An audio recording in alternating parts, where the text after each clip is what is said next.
Hola, muy buenas tardes a todos. Bienvenidos a este webinar Técnicas de interrogatorio y contrainterrogatorio en el sistema penal acusatorio. Doy la bienvenida al grandioso y ponente juez Víctor Hugo González, quien es asesor de Presidencia del Poder Judicial de la Ciudad de México. Recuerdo que este webinar tiene una duración máxima de 1 hora y nuestros temas de la sesión, bueno, ya los comentará el juez. Todo suyo, adelante, bienvenido nuevamente, juez. Gracias, buenas tardes a todas y a todos.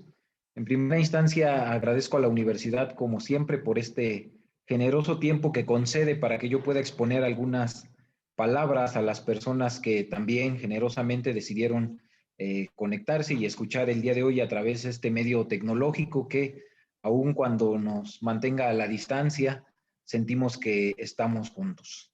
Bien, espero primero que todos se encuentren bien, de salud, la gente que los rodea, que los acompaña, sus familias, que estén del mismo modo. Una forma de superar las crisis de salud, pues es precisamente la educación, la preparación constante. Por eso me honro en poder compartir las reflexiones siguientes con ustedes. Agradezco desde luego a la universidad y principalmente la felicito porque esta invitación es para comentar precisamente respecto del tema que vamos a desarrollar en relación al curso que propone la universidad de interrogatorio y contrainterrogatorio. Y digo la felicito porque ha buscado mecanismos la universidad de poder llevarle a los interesados, a los estudiantes, a los profesionistas, saberes que complementen y robustezcan su quehacer cotidiano en la procuración e impartición de justicia, ya sea como operadores o como partes en el mismo. Ello implica que durante 3 semanas se propone que en 12 sesiones de 2 horas cada una se puedan desarrollar temas relacionados única y exclusivamente con los interrogatorios, lo cual hace de gran valía esta propuesta académica en virtud de que al menos quien expone, por ejemplo, cuando desarrolla el tema de sistema acusatorio, lo hace en esas 3 semanas, toma la investigación, o en 3 semanas se habla de la etapa intermedia, o en 3 semanas se habla del juicio, pero en conjunto. Y ahí, por ejemplo, en el juicio, pues hay que hablar de los alegatos, de los interrogatorios, de las objeciones, del fallo, la deliberación, el fallo, la sentencia, etcétera. Se suman todos esos tópicos y por ello es que se tienen que revisar de manera genérica.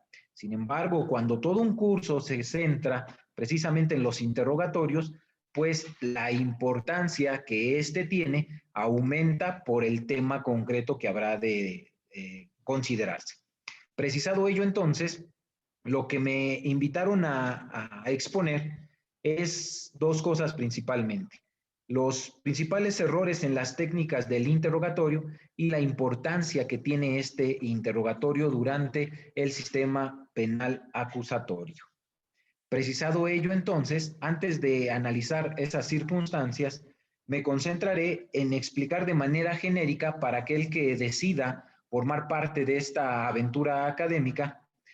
Lo que habrán de advertir es temas única y exclusivamente centrados en el interrogatorio que expresamente está previsto en el Código Nacional de Procedimientos Penales, que es la norma adjetiva precisamente que regula el procedimiento penal acusatorio y oral al que se refiere el artículo 20 constitucional en su párrafo primero, y es el numeral 373 del Código Nacional, donde se establecen estas reglas, pero esas reglas, aun cuando vengan en un solo artículo, no son prácticamente tan sencillas, por lo que tienen que desglosarse, analizarse y sobre todo revisarse teórica y prácticamente para que una persona que intervenga en una audiencia donde se desahogue un medio de prueba tenga los saberes y las técnicas suficientes para poder llevar a cabo un interrogatorio y un contrainterrogatorio de manera adecuada.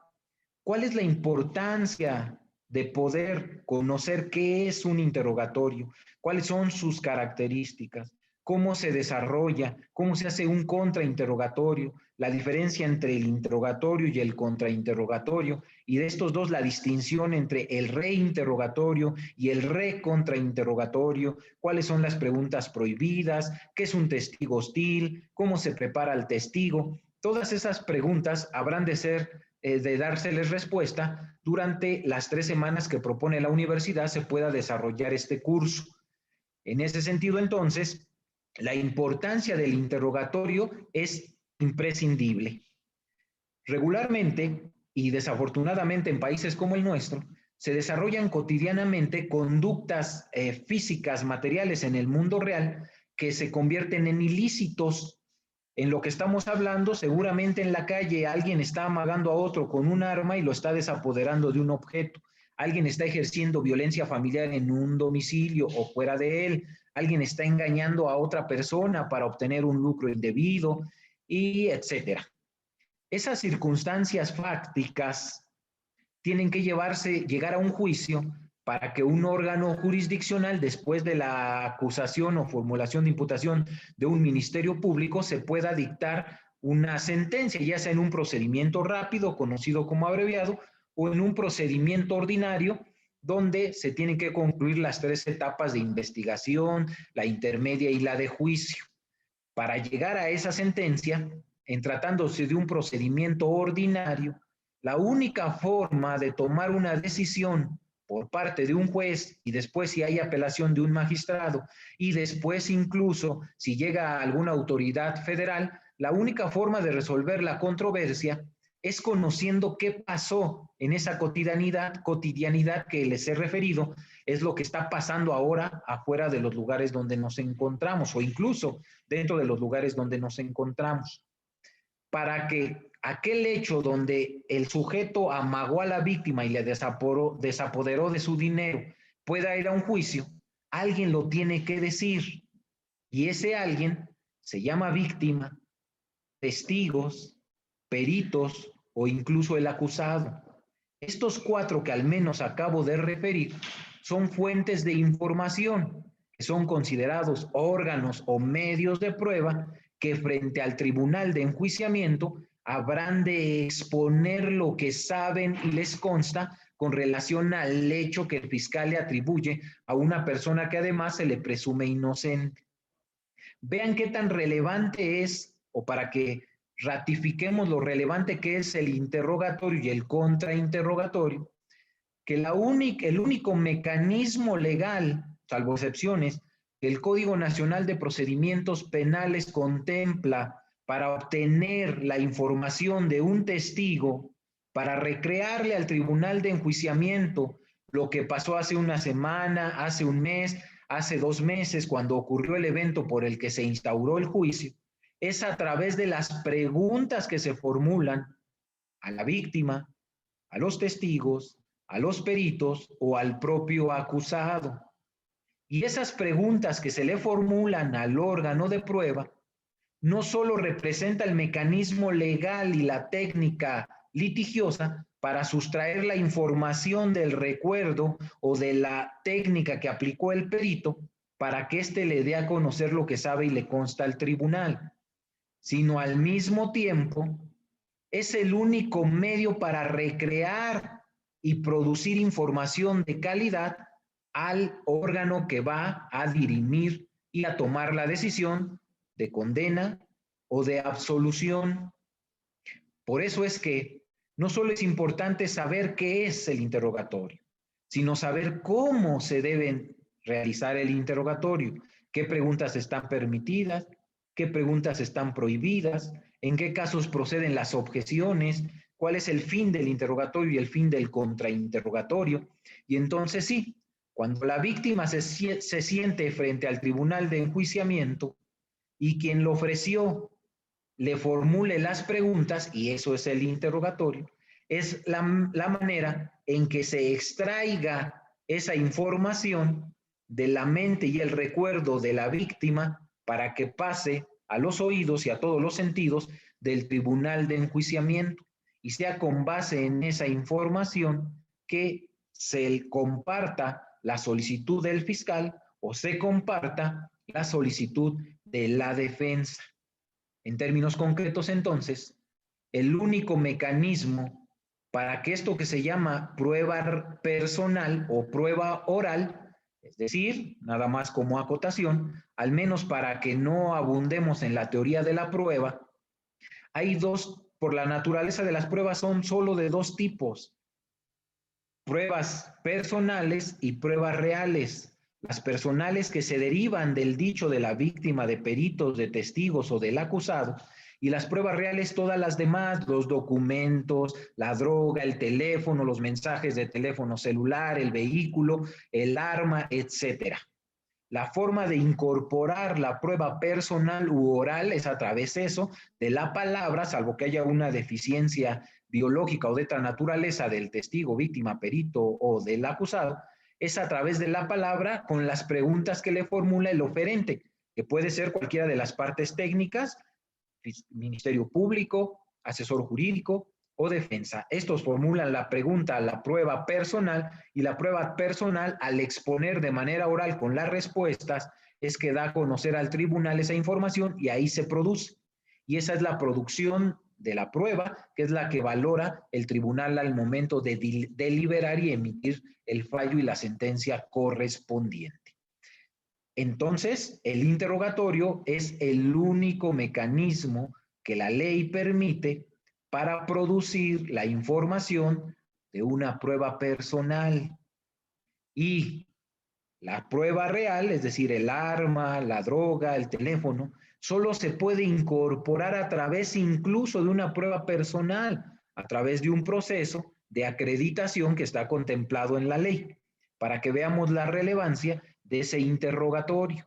Del mismo modo como al oferente de la prueba, que puede ser cualquiera de las partes técnicas que les acabo de referir, le interesa probar su teoría del caso en la audiencia de juicio, al contrario, le interesa poner en duda esa teoría del caso, de su contrario, cuestionarla o controvertirla o destruirla. Para ello hay otra herramienta que también es a través de preguntas y que se llama contrainterrogatorio. Y la regularidad legal o la verificación legal de que las preguntas en interrogatorio o en contrainterrogatorio se ajusten a la legalidad se llaman objeciones. Esas objeciones son el marco que regula el bien preguntar de las partes durante la audiencia de juicio. Y también como acotación, el hecho de que se pueda desarrollar, si están interesados en compartir estas 3 semanas, las 6 sesiones que en conjunto serán 12 horas de exponer y compartir el aspecto de los interrogatorios, no solo es aplicable para la audiencia de juicio, también son aplicables estas técnicas para todas las audiencias preliminares, no solo la de juicio, donde se pueda desahogar medio de prueba. Por ejemplo, solo mencionaré ahora 2, que es la audiencia inicial, cuando se solicita la vinculación a proceso, donde sí el imputado solicita la prórroga o la duplicidad del plazo constitucional, ahí se puede producir medio de prueba y las reglas para la producción son exactamente las mismas a través del interrogatorio para la prueba personal. Del mismo modo, si por ejemplo se quiere pedir una revisión de medida cautelar o se debate cualquier aspecto en esa audiencia inicial o en cualquier otra de medida cautelar, también se puede producir prueba, medio de prueba, y ese medio de prueba se incorpora exactamente igual en la audiencia inicial y que en la audiencia de juicio que se habrá de revisar en este curso.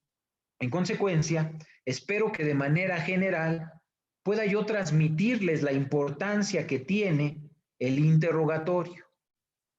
Para concluir esta primera parte, es tan relevante que desde mi punto de vista, la única forma de cumplir con el objeto del proceso al que alude el apartado A, fracción primera del artículo 20 de la Constitución, que es el esclarecimiento de los hechos, que el culpable no quede impune, que al inocente se le absuelva y que se repare el daño, solo puede ser cumplimentado este objeto o finalidad del proceso, dicen los teóricos, a través de las preguntas que se le formulan a las personas que saben respecto de los hechos. Y eso es con el interrogatorio.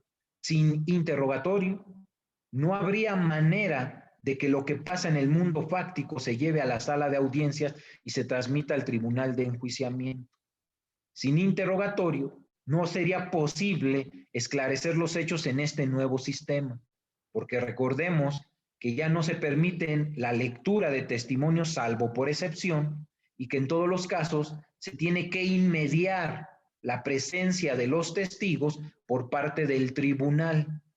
Por ello es que, desde el punto de vista de quien habla, se comparte el interés y la convocatoria de la universidad para dedicar tiempo completo a un curso de interrogatorio y contrainterrogatorio.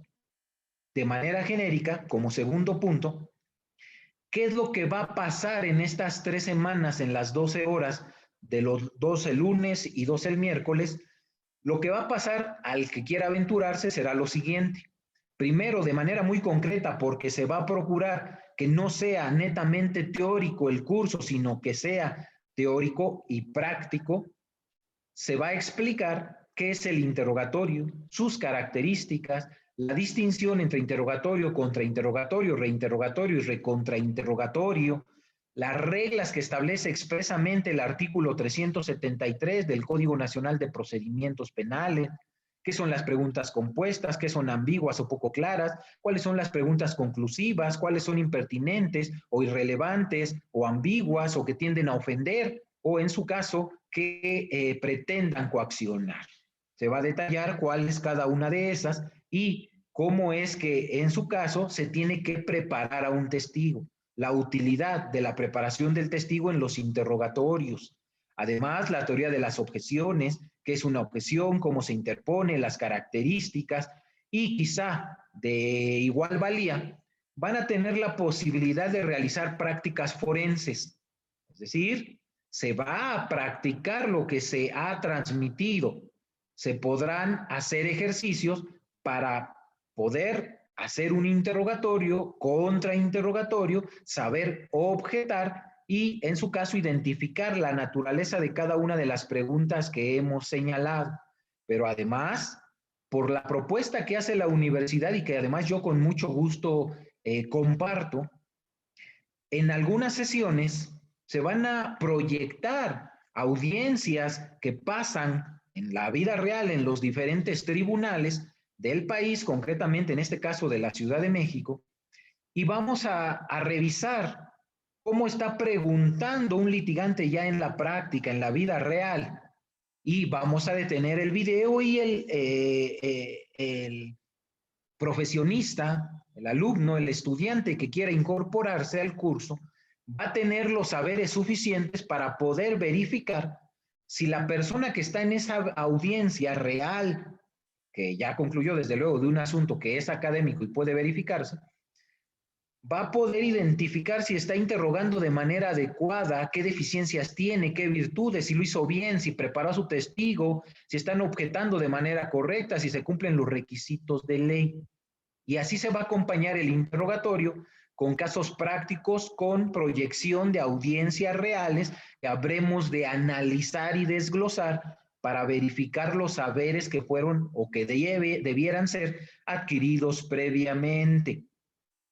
Todo esto, además, también como parte de la propuesta de la universidad, con base en un material que previamente se les va a distribuir, donde van a venir casos concretos, sencillos, prácticos, con los que ustedes van a poder acompañar al docente en relación a los ejercicios que se van a practicar en las audiencias.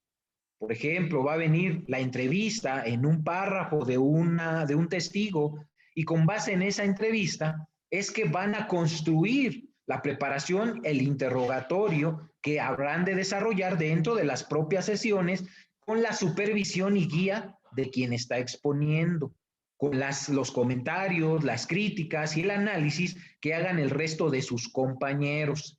La intención que sea proactivo, que el proceso de enseñanza-aprendizaje sea del coordinador o docente hacia el receptor o el alumno y viceversa.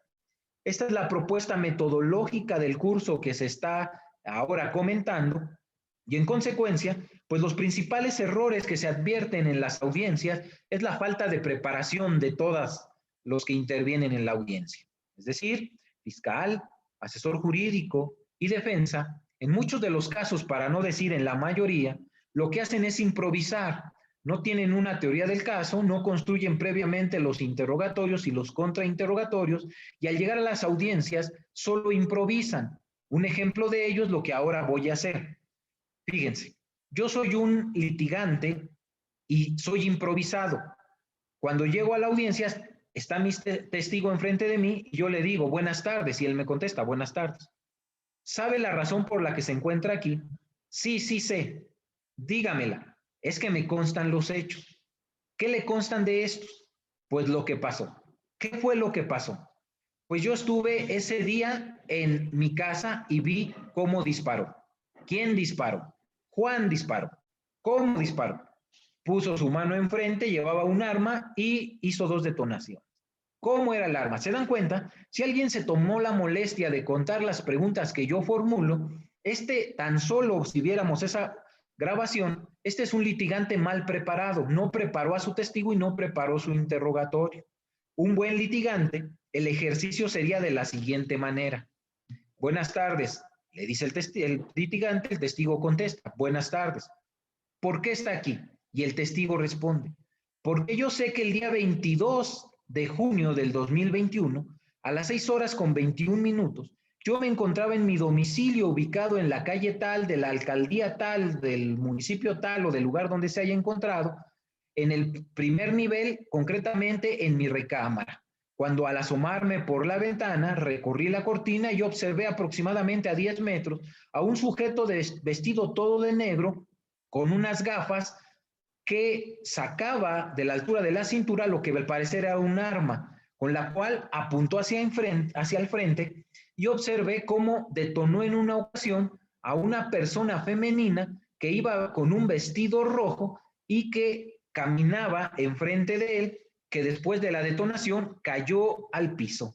Por lo que yo bajé corriendo y cuando bajé, ya enfrente de la acera se encontraba la mujer con un disparo al parecer en la cabeza porque de ahí le escurría sangre. ¿Cuántas preguntas hice en el segundo ejercicio? Solo una. Si faltó algún detalle, pues le hago 1 o 2 preguntas cerradas a ese testigo y esa es una preparación adecuada. ¿Qué quiere decir una preparación adecuada? De manera rápida, fácil, eficiente y eficaz, se le da al tribunal de enjuiciamiento los insumos de la información que requiere para que se pueda acreditar la teoría del caso de quien le interesa y el tribunal de enjuiciamiento lo tenga de manera pronta, sintética, sencilla, sin que tenga que estar escuchando muchas preguntas y muchas respuestas cerradas. Ese es un buen interrogatorio. Un mal contrainterrogatorio sería el siguiente. Dígame usted por qué vino a declarar. Es la parte contraria de quien ofreció al testigo. Bueno, porque el Ministerio Público me dijo que acudiera y por eso vine y dije la verdad. ¿Está usted segura que dijo la verdad? Claro, siempre a todos los lugares donde yo manifiesto cualquier circunstancia, digo la verdad, jamás miento. Ese es un mal interrogatorio, contrainterrogatorio, perdón. Son preguntas abiertas, el testigo no es controlable, a diferencia de que se le pregunte. Usted refirió que la persona que disparó medía 1,60, ¿cierto? Cierto. La persona que tenemos enfrente mide 1,80, ¿no es así? Sí. Eso es todo, señoría. ¿Se dan cuenta? Solo hizo 2 preguntas. No le están diciendo si miente o no de la estatura, sino ustedes van a evidenciar que él dijo 1,60 y que el acusado mide 1,80. Y lo hicieron con 2 preguntas y esas manifestaciones las van a hacer valer en el alegato de clausura. Ese es un buen contrainterrogatorio. Para distinguir cuándo es un buen interrogatorio y un buen contrainterrogatorio, pues necesitamos conocer las reglas, necesitamos conocer cómo se prepara el testigo, entre otras cosas de las que habremos de exponer durante el desarrollo del curso que se propone.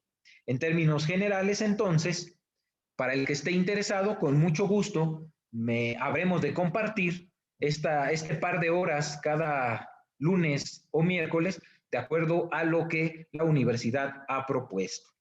Bien, no quiero abusar del uso de la palabra, me concentraré, si tienen interés, en formular algún tipo de pregunta con relación a lo que aquí se expone. Con todo gusto, licenciada, podemos responder alguna o algunas preguntas si es que tienen. Bien, claro que sí. Hasta el momento, bueno, tenemos de Norberto donde comenta, en el acto del interrogatorio se relaciona con todos los principios procesal del juicio, contradicción, mediación, etcétera. Únicamente nos comenta esto. Bien, tiene toda la razón. Aunque no sea una pregunta como tal, esa reflexión tiene sentido. No solo en el interrogatorio, más bien en todas las audiencias, la dinámica es exactamente se rigen bajo los principios que señala el compañero y que además están expresamente previstos a partir del principio de legalidad en el párrafo primero del artículo 20 de la Constitución, donde efectivamente se contempla esta inmediación, se contempla la publicidad, la contradicción, etcétera. Y precisamente la contradicción es la base para que exista el interrogatorio y el contrainterrogatorio. Es precisamente con la contradicción, y que nosotros conocemos también como la igualdad horizontal, que en su caso se tiene que garantizar un debate adecuado. Adelantando, por ejemplo, parte de las cosas que habremos de observar en el desarrollo de las sesiones, es que si alguien ofrece alguna prueba personal, está obligado, en su caso, a hacer preguntas. Es decir, no tiene sentido que yo lleve a la víctima, a los testigos, a un perito o al acusado decida declarar si no le formulo preguntas. El oferente de la prueba siempre tiene que formular preguntas, y una distinción del contrainterrogatorio es que quien no ofreció al testigo no está obligado a contrainterrogar. Es decir, yo solo contrainterrogaré cuando sea favorable a mi postura en el juicio, ya sea porque tengo una teoría del caso, o si no es así, porque quiero controvertir o cuestionar los medios u órganos de prueba de mi contrario. También aquí destacamos que aun cuando el párrafo primero del artículo 20 de la Constitución contempla la contradicción, otro de los principios que rigen al interrogatorio y al contrainterrogatorio es la inmediación, porque como ya les había dicho, el único mecanismo para que el tribunal de enjuiciamiento pueda tomar una decisión es a partir de vivir el medio de prueba, de inmediarlo, de escuchar lo que dice el testigo, de ver cómo se conduce el testigo, y todo eso se percibe a través de los sentidos, y es a lo que se refiere el principio de inmediación. El juez ya no puede, cuando digo juez, tribunal de enjuiciamiento, que puede ser unitario o colegiado, el tribunal de enjuiciamiento u órgano jurisdiccional ya no puede delegar en ningún otro funcionario el desahogo de la prueba, lo tiene que hacer de manera directa, eso es la inmediación. Pero también la inmediación implica que los testigos tienen que apersonarse en la sala de audiencia y que las partes tienen que estar también presentes en esta para poder realizar el interrogatorio y el contrainterrogatorio. Desde luego que, por ejemplo, atendiendo al tema ahora de la pandemia, se ha estado desarrollando los medios tecnológicos, donde incluso ya están surgiendo tesis por parte de las autoridades federales en relación a si se cumple o no el principio de inmediación por telepresencia, por el mecanismo incluso que nosotros estamos utilizando en este instante, si eso es válido o no, y que la tendencia desde mi punto de vista será a la larga que es válido. Y habremos de evolucionar al desarrollo tecnológico por muchas razones, incluyendo con la economía que esto representa para los poderes judiciales de todo el país. También, aun cuando el principio aun cuando la oralidad, corrijo, está prevista en el párrafo primero del artículo 20 de la Constitución, y aprovechando la reflexión que realizaba su compañero, dice que el párrafo primero del 20 constitucional dice que el procedimiento el proceso será acusatorio y oral. La oralidad en el derecho comparado o antes de la reforma con la entrada del artículo del 2018 a la Constitución y la entrada en vigor del Código Nacional de Procedimientos Penales, la oralidad regularmente se establecía como un principio del procedimiento, pero actualmente es una característica del procedimiento, y esa oralidad también es la que garantiza que todo sea a través de la palabra. Las preguntas de los litigantes es a través de la palabra. La información que produce el testigo es a través de la palabra. Las resoluciones que emite el tribunal son a través de la palabra, salvo cuando ya deja la pieza escritural en la sentencia. Pero la oralidad también es una característica, junto con lo acusatorio del proceso, que contempla la Constitución. No sé si haya algún otro comentario o pregunta. Sí, tenemos una pregunta de Juan Enrique García. Buenas tardes. En el contrainterrogatorio, ¿necesariamente se formulan preguntas sugestivas o se pueden formular abiertas y cerradas? Bien, buenas tardes, Juan. Efectivamente, usted tiene la razón. Se pueden preguntar abiertas, cerradas, y entre ellas, las cerradas, desde luego, son las sugestivas. No están prohibidas. La prohibición, como lo habíamos comentado antes, es las reglas del artículo 373, salvo que en el interrogatorio están prohibidas las sugestivas y en el contrainterrogatorio no están prohibidas las preguntas sugestivas. Lo que se hace, y quizá ahí está la confusión que regularmente se deriva en preguntas de esta naturaleza, es que lo recomendable es que en el contrainterrogatorio, y resalto, recomendable, porque se recomienda que en el contrainterrogatorio lo que se hagan sean preguntas sugestivas, aun cuando están permitidas las abiertas o cerradas que no sean sugestivas. ¿Y cuál es la razón? Les adelanto. En el interrogatorio, como ya lo pueden ustedes percibir, si es mi testigo, ¿qué le interesa al tribunal? Pues escuchar a la víctima, escuchar al testigo y escuchar a mi perito. Y para escucharlo, lo único que yo tengo que hacer es provocar que diga la información. Por eso, una pregunta abierta y luego ya nada más las cerradas que se necesiten, como traté de ejemplificarlo. Díganos qué sabe y el testigo nos explica todo. Dígame cuál fue su intervención y el perito nos dice el método, por qué lo llamaron y sus conclusiones. Y esa información, en el interrogatorio, lo que le interesa al tribunal es escuchar al órgano de prueba, porque ese es el insumo para tomar una decisión. Pero en el contrainterrogatorio, lo que le interesa al tribunal ya no es escuchar al órgano de prueba, porque ya lo hizo. Lo que le interesa es que las partes que no ofrecieron ese testigo le puedan decir al tribunal si ese testigo se está conduciendo con veracidad, si lo que dice es congruente, si es acorde con el resto de los medios de prueba, entre otras razones.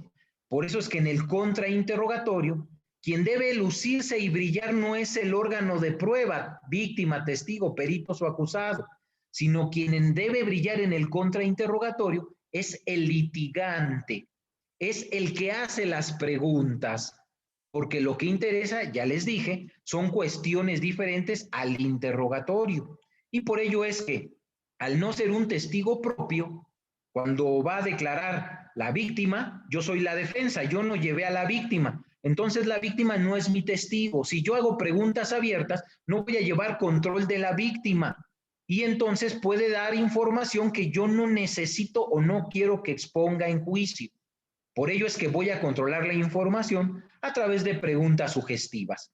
Si me interesa que él diga que estaba lejos del lugar de los hechos y que ese día no llevaba sus anteojos y que estaba el lugar con poca visibilidad, fíjense, si eso me interesa, no le voy a preguntar, a ver, dígame, repítame ¿cómo era el lugar de los hechos? Porque puede decir, era un lugar que ya era noche, eran las 8 de la noche, entonces la visibilidad no era muy buena, pero había 2 lámparas en tal y tal lado y él mismo va a tratar de justificar la respuesta que me está dando.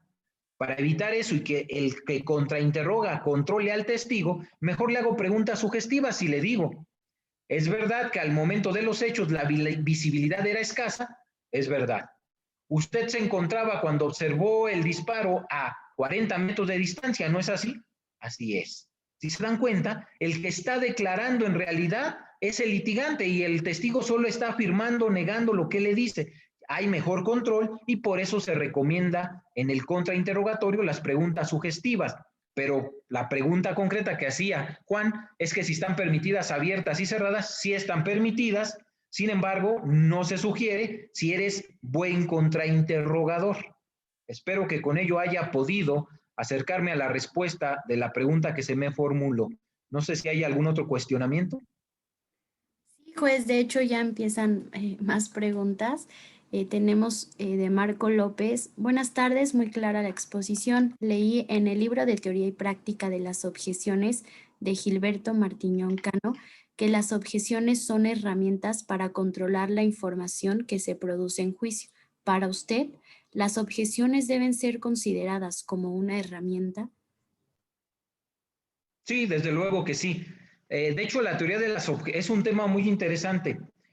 Las objeciones se analizan desde el punto de vista teórico y práctico, ¿eh?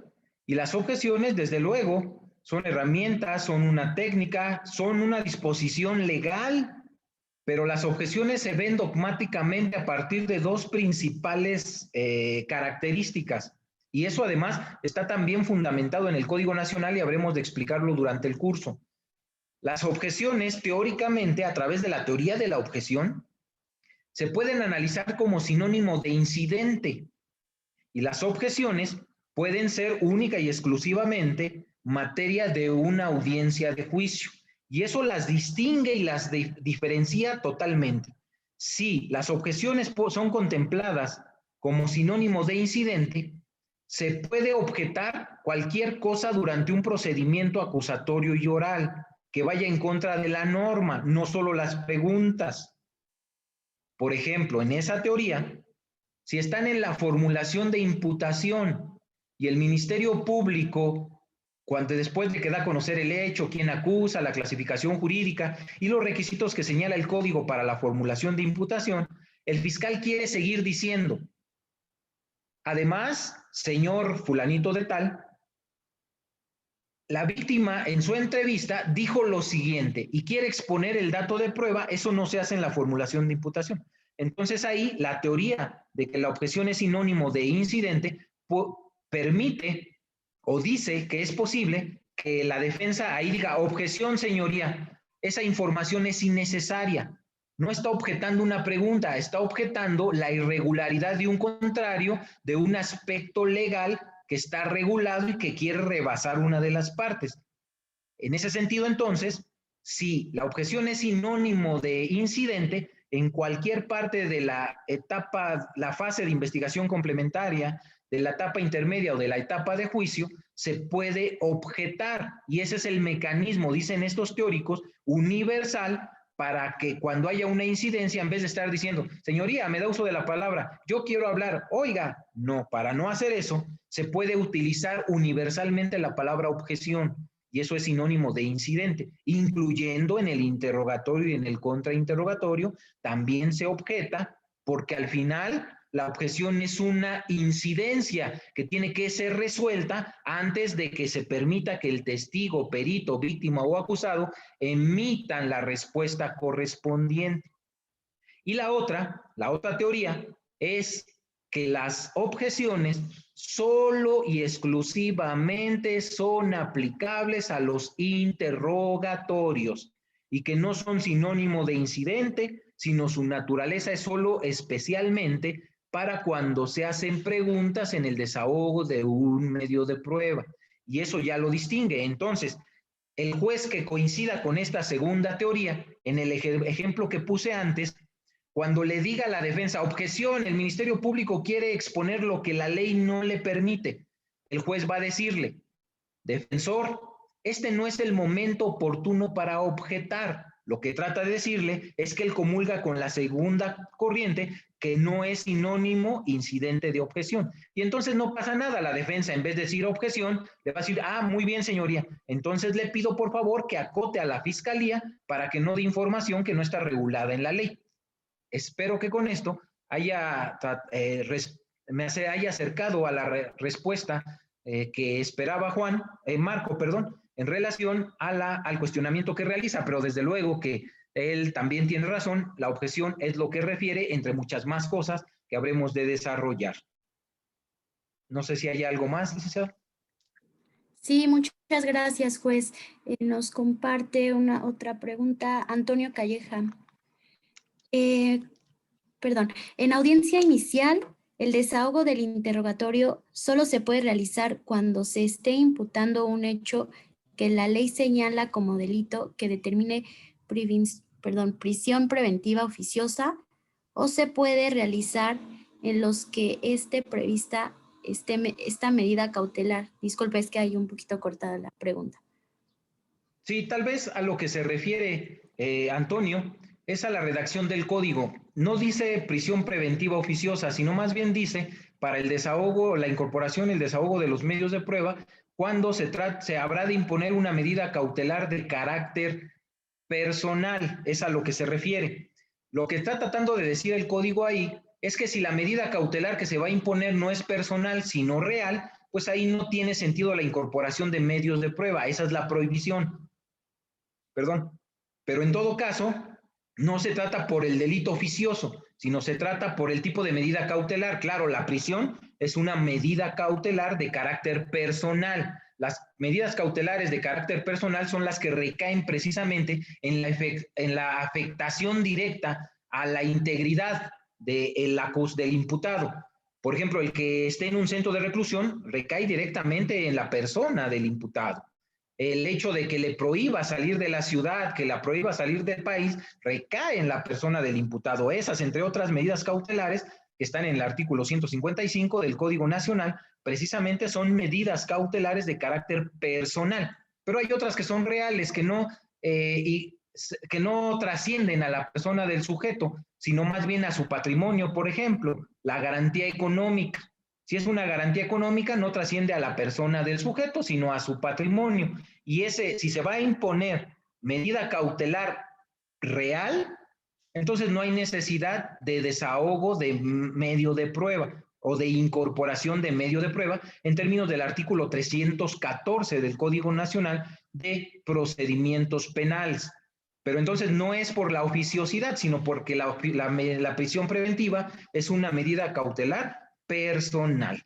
Y ahí es donde trasciende. Y desde luego, si se permite la incorporación de medio de prueba, ojo, no quiero ahí envolverlos, y esto sí no va a ser parte del curso, pero hay una distinción entre incorporar datos de prueba y medios de prueba. El dato de prueba se expone porque está en una constancia que se llama registro de investigación o una investigación privada que realice el asesor jurídico o la defensa privadas, y solo el dato de prueba se expone, no se desahoga como sí ocurre con el órgano de prueba. Pueden ustedes decidir, mejor escribo la entrevista del testigo y lo expongo como dato de prueba, o mejor llevo al testigo y lo desahogo como medio de prueba, donde ahí sí le tengo que hacer preguntas como si estuvieran en juicio.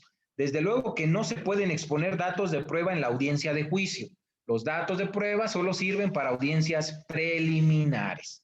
En la audiencia de juicio, por lectura, solo por excepciones. No puede desahogarse el medio de prueba por escrito, por lectura, salvo excepciones. Todo es a través de el interrogatorio y el contrainterrogatorio. ¿Alguna otra cuestión, licenciada?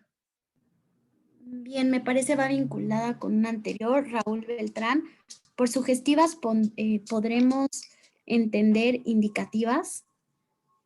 Sí, hay teóricos que refieren que así es, que cuando sugieres la respuesta, también puedes indicar la respuesta, indicar una circunstancia concreta. Si se van al diccionario, van a encontrar diferencia entre sugerir e indicar.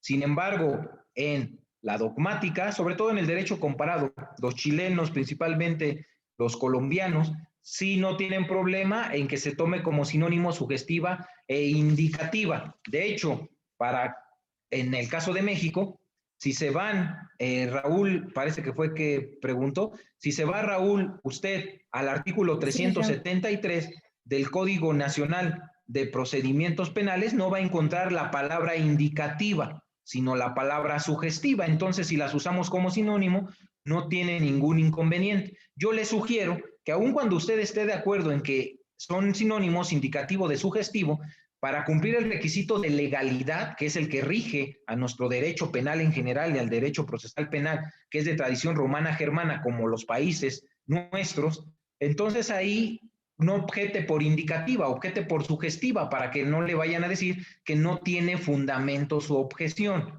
Si a mí en una audiencia me objeta usted por indicativa, yo entiendo que es sugestiva y sí reviso la calificación, pero puede haber juzgadores que no hagan eso. Entonces, para evitarse cualquier tipo de interpretación, usted les recomiendo que utilicen sugestiva, porque expresamente así lo señala la ley, en el párrafo segundo de ese artículo 373.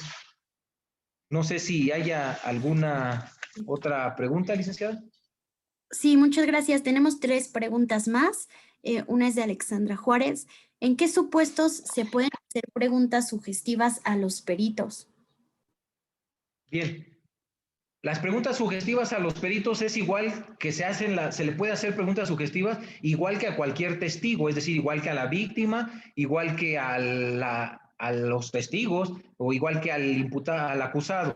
Y los distingo así porque así lo dice el código. Para mí todas son pruebas personales, pero si ustedes se van al código, lo distingue entre el dicho de testigos, peritos, el del acusado, el de la víctima no, pero también los teóricos distinguen a la víctima. Pero se desahogan exactamente igual a través del interrogatorio, solo la distinción, y esto no es lo que me preguntó Alexandra, pero se lo digo de cualquier manera, la distinción es cómo al inicio, tanto con el testigo como con el perito, cómo se acredita uno y cómo se acredita el otro. Con el testigo, lo único que tienes que acreditar que es, pues que va a ser una persona confiable. Y en el perito tienes que acreditar que es una persona experta. Porque, recuerden, aquí ya no hay, si tienes el perito A de una de las partes y el perito B de otra de las partes, y A dice X y B dice Y, como son contradictorios, en este nuevo sistema ya no existe la junta de peritos, el perito tercero en discordia. Ahora hay artículo expreso que les establece que lo que aquí procede es dar más valor al que le cree convicción con el conjunto de medios de prueba al tribunal de enjuiciamiento. Es decir, el tribunal de enjuiciamiento ante el perito A y el perito B habrá de preferir a alguno de ellos o a ninguno. Y para preferirlo, pues hay que acreditar al testigo preguntándole cuál es su experiencia, cuántos dictámenes ha emitido, dónde ha estudiado, qué tan capacitado está, qué métodos tan actualizados tiene, entre otras razones que acreditan, y eso sí lo habremos de ver en el curso, que acreditan a el experto, al perito. No quiero abundar, pero testigo experto no es lo mismo que perito, ni lo mismo que testigo. El testigo experto tiene ciertas características de las que ahora no voy a abundar, pero en el caso concreto, lo que preguntaba es cuándo se le permiten las preguntas sugestivas a un perito, igual que a cualquier otra de las pruebas personales, en 2 supuestos al menos. Uno, en los contrainterrogatorios, es decir, si yo no ofrecí el perito, puedo hacerle preguntas sugestivas cuando me toque preguntar al perito de mi contraria o al que no, si yo no lo ofrecí.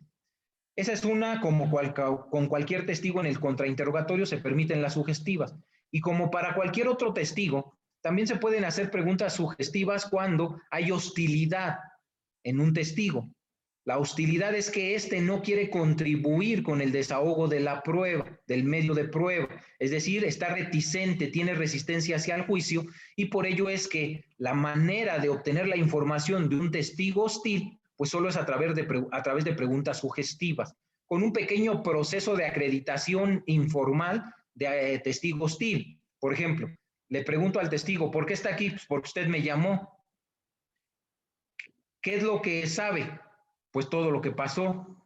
¿Qué pasó? Pues lo que yo ya le había dicho en su oficina. Si ven esa actitud, ese testigo es un testigo hostil. Como es así, no le van a poder sacar la información si continúan con preguntas abiertas o cerradas. Entonces, ya que ustedes le demostraron al tribunal que ese testigo es hostil, aunque sea suyo el testigo, si es suyo el testigo, le pueden hacer preguntas sugestivas si acreditan hostilidad. Ya que hicieron esas preguntas y a todos nos queda claro que es un testigo hostil, entonces ya la siguiente pregunta la hacen sugestiva. ¿Verdad que usted estuvo el 22 de junio del 2021 a las 6:50 en la oficina de Alexandra? Y ya le va a decir sí. ¿Sí me voy explicando? Ese es el punto. Ya se le hacen preguntas sugestivas al testigo hostil y son las dos maneras legales en las que se permiten. Espero, Alexandra, que haya dado respuesta al cuestionamiento que formula. Bien, muchas gracias, juez. Bueno, como ya tenemos poco tiempo, elegiré nada más las últimas dos preguntas. Bueno, tres preguntas. Carmen David Solís Hernández. Buenas tardes. Gracias por permitirme ingresar. Excelente ponencia. La pregunta sugestiva. ¿Puede ser aquella cuya respuesta sí o no? Sí, de hecho, en términos de la teoría de las preguntas, es una pregunta cerrada, pero sí puede ser una pregunta sugestiva. Sí, sí puede ser y sí puede haber vínculo entre una pregunta cerrada y una pregunta sugestiva. Nada más que el decir sí o no, no en todos los casos, también es sugestivo. Le puede usted una pregunta cerrada.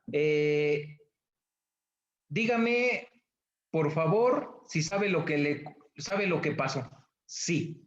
Esa es una pregunta cerrada. ¿Sabe lo que pasó? Sí. Bien. Ahora una pregunta sugestiva. Usted vio cuando él disparó, ¿cierto? Cierto. ¿Sí se dan cuenta? Es decir, van de la mano las preguntas cerradas de las preguntas sugestivas. En términos prácticos, en realidad el que sean cerradas o que sean abiertas, desde mi punto de vista, lo debemos saber, pero no es lo relevante. Lo relevante es conocer perfectamente cuáles son las preguntas permitidas y cuáles son las objetables. Y eso, también me permito adelantarlos, se da como en la vida todas nuestras actividades. Con la práctica se logra realizar adecuados interrogatorios, adecuadas objeciones y al final las preguntas cerradas o abiertas se quedan en el ámbito de lo académico y lo verdaderamente relevante es saber preguntar para obtener la información que se requiere, qué es lo que van a llevarle al tribunal. El tribunal no les va a decir, está prohibida una pregunta cerrada o está prohibida una pregunta abierta. Ese es el mecanismo de cualquier interrogatorio. De hecho, si ustedes tienen interés, no necesariamente tienen que leer libros de derecho procesal para saber interrogar. No, los comunicólogos, los psicólogos, los terapeutas y muchas más áreas de las ciencias sociales y de otras ciencias en la investigación social o de otro tipo, los interrogatorios son los mismos. Cuando nos hacen una encuesta, cuando nos hacen una entrevista que no tenga que ver con el derecho, las reglas de cómo se pregunta son las mismas del ámbito jurídico, solo que en el ámbito jurídico, y es lo que les dije hace rato, se enmarcan prohibiciones por lógica que también nos habremos de revisar. Por ejemplo, al principio del artículo 373, ustedes van a encontrar que ese numeral les establece que están prohibidas, en todo caso, durante el interrogatorio y el contrainterrogatorio, quiero decírselos textualmente cómo les dice el código. Les dice, versará sobre un hecho específico. Cuando dice el legislador versará sobre un hecho específico, se refiere que están prohibidas las preguntas compuestas. ¿Por qué están prohibidas las preguntas compuestas si solo tienen que versar sobre un hecho? Porque si se permitieran, no le darían información de calidad al tribunal. Piensen, dígame cuántos años tiene su hijo y usted de qué número calza. Si yo contesto 8, ¿8 qué? 8 años tiene mi hijo o calzo del número 8. ¿Sí se dan cuenta? Por eso no se permiten las preguntas compuestas. Eso tiene que ser unifáctica, se llama, solo una pregunta a la vez, para evitar confusión en el tribunal. Regularmente yo no voy a saber si me está contestando la primera o la segunda o la tercera pregunta. Por eso, y así, cada prohibición del artículo 373 tiene una razón de ser. Eso es lo que puedo contestarles. Bueno, antes que nada, Alexandra nos comenta, muchas gracias, juez, claro que sí, me dio amplia respuesta y clara, gracias por su generosidad y paciencia. Por otro lado, la siguiente pregunta, y nos vamos casi de las últimas, Joel Rojas Álvarez. ¿Qué opinan de aquellos abogados que constantemente están objetando? Sí, eso también lo vamos a ver. Y lo que usted acaba de decir, Joel, es una frase que utilizamos mucho y quizá usted la usa, por eso hace esa pregunta. A esos abogados los conocemos en broma como abogados objetones y caen muy mal por dos razones, porque no es mejor abogado el que objeta más que al que objeta menos. Las objeciones, entre otras, tienen una regla, se tiene que objetar única y exclusivamente lo que se debe objetar, ni más ni menos. ¿Cómo sé qué se debe objetar? Primero estando preparado. Si yo llego a una audiencia y no estoy preparado, pues voy a objetar y objetar sin sentido. Y eso no desarrolla una adecuada audiencia, que desde luego usted seguramente, Joel, como sabe interrogar, no le preocupa a su contrario, porque con que si objeta, no va a tener herramientas para hacerlo porque usted preguntó bien. De hecho, les adelanto, el hecho de que nos estén objetando y que las objeciones resulten procedentes, habla muy mal del que está preguntando, porque si yo pregunto mal, pues todo me lo objetan y califican de legal la objeción. Por eso es que un buen interrogador no le objetan y aunque le objeten nunca va a proceder. Ahora, si es un litigante que objeta y las objeciones no han sido procedentes y solo es para retrasar, para distraer, entonces ahí quien interviene es el tribunal de enjuiciamiento. Nosotros les decimos a esa parte que objeta por objetar que sea cuidadoso y que si no observa la legalidad, vamos a advertir o que no tiene conocimientos en el sistema o que está dilatando o está alterando el orden de la audiencia y una de dos, o lo sustituyo o en su caso lo apercibo y lo ordeno sacar de la sala de audiencias. Es decir, no se puede hacer abuso indiscriminado sin justificación legal. Entonces, las objeciones son una herramienta, son oportunas, a veces hasta son útiles para conocer al que está enfrente, pero solo se tienen que interponer cuando afecte tu teoría del caso o en su defecto, cuando en realidad esté mal formulada esa pregunta y se esté dilatando por la mala técnica que tiene su contrario de hacer preguntas, entre otras muchas más razones que habremos de revisar. Perfecto. Nuevamente, gracias, juez. Por último, tenemos a Norberto Soto Castillo. Nos pregunta o nos dice, la declaración que hacen los testigos ante el MP en la carpeta de investigación no se lleva esta técnica. Me parece que fue afirmación, o usted dígame, juez. Sí, no. Sí. Se puede, en realidad, es que lo que le decía Norberto, primero, yo sé que a veces solo así lo escribimos, pero que usted tiene claro, en la investigación, en este nuevo modelo, ya no hay declaraciones de investigación, sino hay entrevistas o informes de los peritos. Esas entrevistas de los testigos o de la víctima o la declaración que pretenda ahí sí rendir el imputado o indiciado entonces en la fase de investigación inicial o en la complementaria incluso, puede ser, no hay reglas, ahí sí no, porque nadie lo califica. Es decir, el fiscal no tiene que pasar estos test, pero aún cuando ahí no están prohibidas estas preguntas, porque además no quedan registro de las preguntas. En términos generales, lo único que queda registro es de la información que expone el entrevistado. Aún cuando las preguntas se las haga cerradas, abiertas, sugestivas, lo que quieran, en términos generales, casi siempre, que sí puede quedar la pregunta y la respuesta sin problema y tendría la misma validez, pero en la práctica forense no es así. Lo único que ponen es el extracto de la información que produce y nosotros ni siquiera nos enteramos cuando leemos la carpeta. El juez no la lee. Cuando digo nosotros me refiero a las partes. Si yo fuera la defensa o el asesor jurídico, cuando yo leo la carpeta ni siquiera sé cómo le preguntó el fiscal y llegó a esa información. Y del mismo modo, usted, Norberto, como lo sabe, el asesor, si es asesor jurídico privado o defensor privado, también usted puede entrevistar a sus propios testigos y esa entrevista la puede dejar en un documento que usted va a conservar Y eso tampoco tiene que dejarla cómo preguntó eso o cómo llegó a esa información. No, no se queda registro regularmente. No se siguen esas reglas.